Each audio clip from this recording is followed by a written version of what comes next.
Well, as I said, Terry McCrann joins us. He's the man who gives us a dose of common sense every now and then. Terry, thank you for joining us. Thank you, Alan. Hi, Peter. G'day. What are we to make firstly of the interest rate cut? Well, I think the point about it is this is the only weapon the Reserve Bank has. So it's the sort of thing that it automatically does when it thinks the economy is in trouble. And I think an important point we shouldn't lose sight of, Alan, is that the economy, for all sorts of reasons, was not doing that flash before the coronavirus and before the bushfires erupted.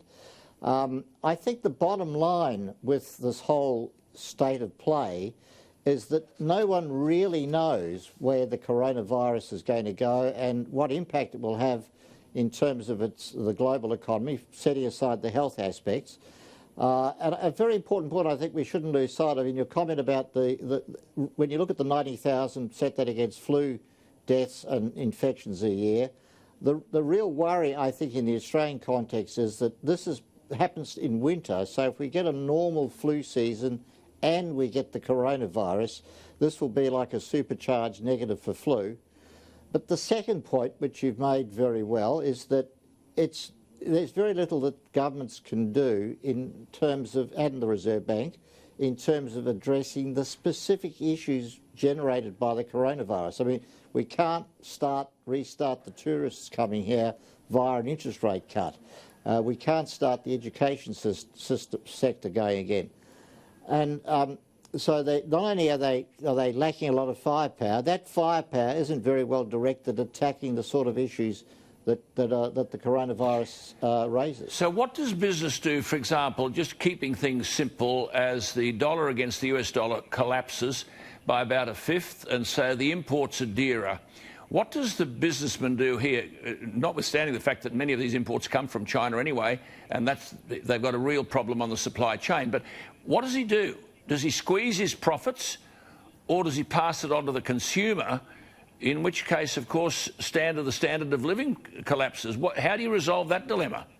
Well, as you say, it's a dilemma which there is no easy solution to. Obviously, most businesses can't impose high prices on their consumers, on the users, just because they want to. They have to deal with the reality of the marketplace, and the inevitable. And obviously, if their supply chain has been impacted, they're not actually able to get the necessary ingredients for whatever business they're operating in.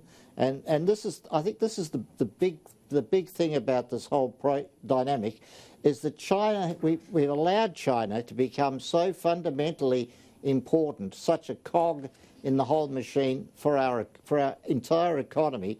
It's not just the students, it's not just the tourists, it's also all that product that feeds into our economy. And I think one of the big lessons we need to learn out of all this is that huge wake-up call that we can no longer, we can't in the future rely entirely on one economy as we have been to date.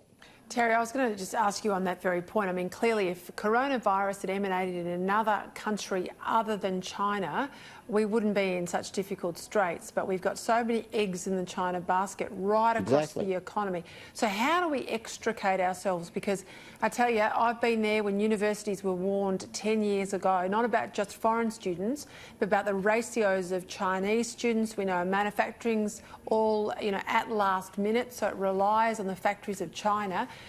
They're sneezing and we're catching a cold. So how do we pull back from China? Well, to some extent, we've got to rely on the United States to lead that process. And you see that happening both at the individual corporate level with companies like Apple, just by necessity having to relocate their supply chains, and obviously also what President Trump has been doing. I mean, he didn't set out with this objective of reducing America's reliance on China. It was about righting the imbalance of trade between the US and China.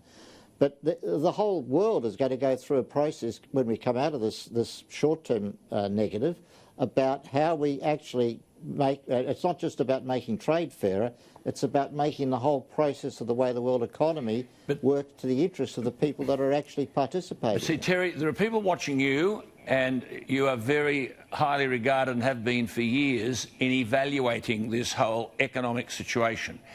And in the travel industry, in the marina industry, in the seafood industry, in suburbs like Chatswood and Ryde, in Sydney, in tourism, in education, there's no one coming through the door. So there's a travel ban on one hand. China has shut down a whole heap of factories, so the supply chain has dried up. And these people have got mortgages. They're employing people. They're thinking of putting people off. There's a payroll tax bill has come in.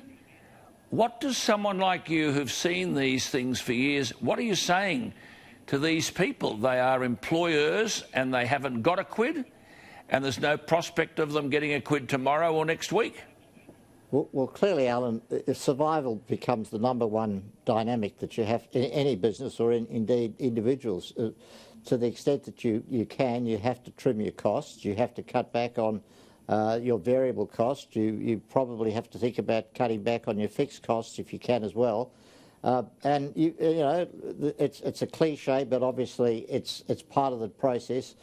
You try and find new customers, you try and find new sources of revenue to the extent you can. Now, it's obviously the sooner we can get through this process in that terms of that short-term dynamic, and you would hope that governments would actually be helping industry and businesses and obviously ordinary consumers by not imposing the sorts of costs that are unnecessary.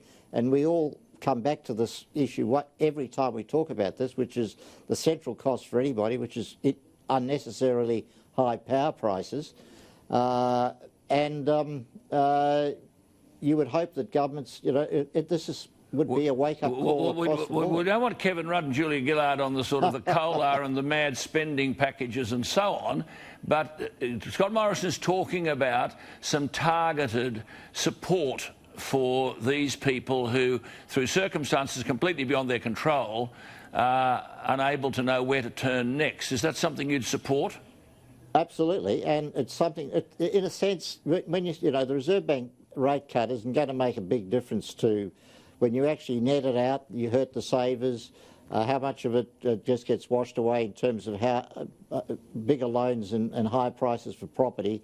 So that's not going to make a big difference. The second hand clapping, the second shoe to fall, to use two cliches, will be these targeted spending by the government, which will be some form of mini budget, which will be trying to put money directly into businesses to improve their cash flows, to support investment by giving them tax rebates on investment decisions, and also, I think, importantly, I would expect to see spending directed at helping those businesses that have been directly impacted by not only the coronavirus but the bushfires. So, but come back to your point, Alan.